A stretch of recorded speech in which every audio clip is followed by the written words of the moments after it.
Hey friends, make this wreath with me. Let's go. So you're going to need some ferns, a hula hoop, some floral wire, a glue gun, some scissors, and some accent florals. Let's get started. So the first thing I did was peel off that sticky tape, decorative tape from around the hula hoop. My hoop didn't have like beads or beans or anything in it, so I didn't have to open that up and take that out. But getting this off was a little bit stickier than I expected. I thought it was going to slide off like a snake skin, but once you get it started, it peels off pretty easily. And I left the little tag on there because it was the same color. Now I'm just taking my floral wire and I'm going to start by like securing it by wrapping it in one spot, and I'm just going to make big loops around it. I know you can't really see the wire from this angle, but I will show you up close in a second how it looks. So you're just going to make big loops as you go around. It's just going to give you something to stick your ferns to if you need to. Actually, you might be able to even skip the floral wire. I didn't use it as much as I thought I was going to, but I'm still glad I had it. Now here I am just on the back side of the hoop.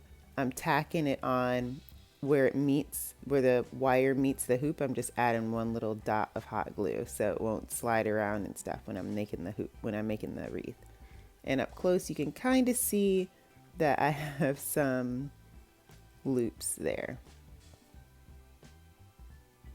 Okay, so I'm just laying out my first outside row of ferns, and I laid them right on top of the wire, and I didn't like the way that looked.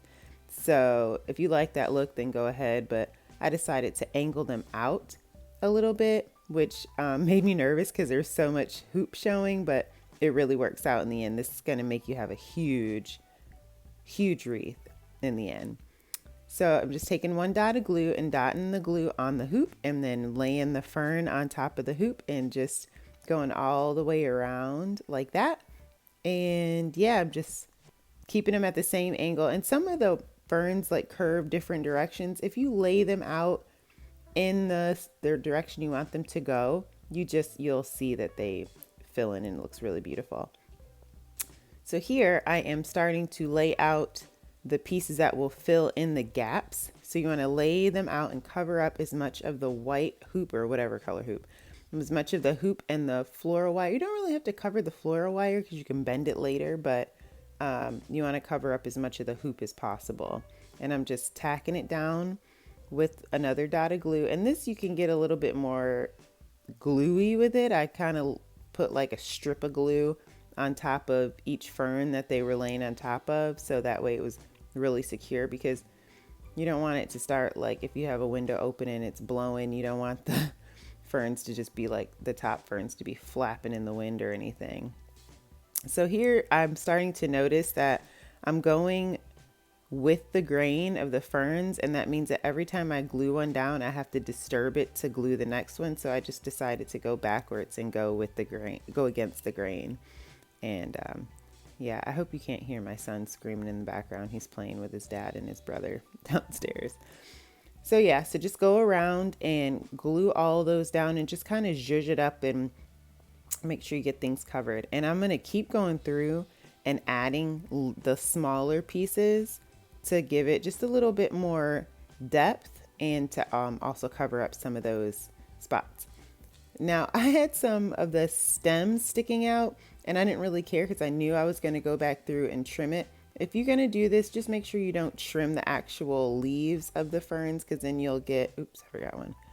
Because then you'll get some of those like sharp angles. It'll look less real, less realistic. So just make sure if you're going to trim off the stems that you trim them really close to the fern, to the leaves, and just don't cut the leaves. Still just tucking in a couple little more extra pieces, just covering up any of the hoop that I see sticking out. And yeah, just doing it as you like. Now you can make a thinner hoop if you'd like, because these ferns really work really well as far as covering up what they're hanging on, but I just wanted a little bit fuller wreath, some dimension in there. Yeah, so just make sure you're adding glue and you don't really have to add a ton of glue where you're attaching it to the actual hoop. So this is what I have so far. And now I'm going in with my accent florals. And you actually don't even have to do this. I'm gluing them in because this is to match my bedroom decor. But if you want to do this seasonally, you could just kind of like tuck them in after you hang the hoop. So I laid them out in a little like, you know, pink, white kind of thing.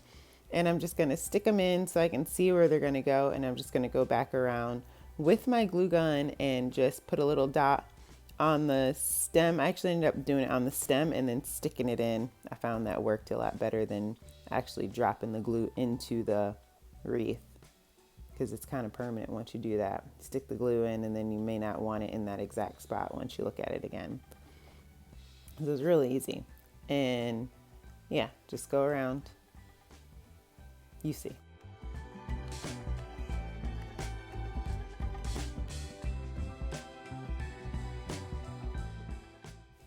Now once you've done all that and the glue has cooled and dried, you want to flip your wreath over and take that floral wire that you put on the hoop originally and just adjust it so that it is where you want it to kind of hold up the ferns. And then you're just going to put a tack of glue to the wire and the fern just so that it holds it in place. Like I said, you can skip this step, but I chose to do it since I already had the wire on there. I got my little helper buddy helping me out, blow on the glue and dry the glue. But yeah, I'm just going around and making sure that I have all the glue in place.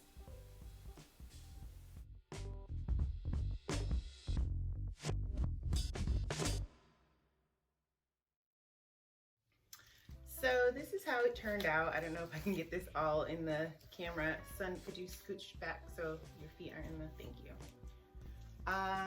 Yeah, I think it's pretty good for the very first time I've ever made a wreath and it being so big.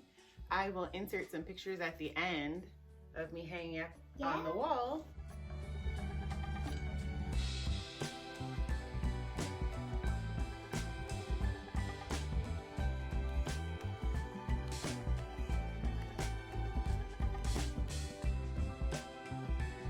And that's it. I hope you guys enjoyed this wreath.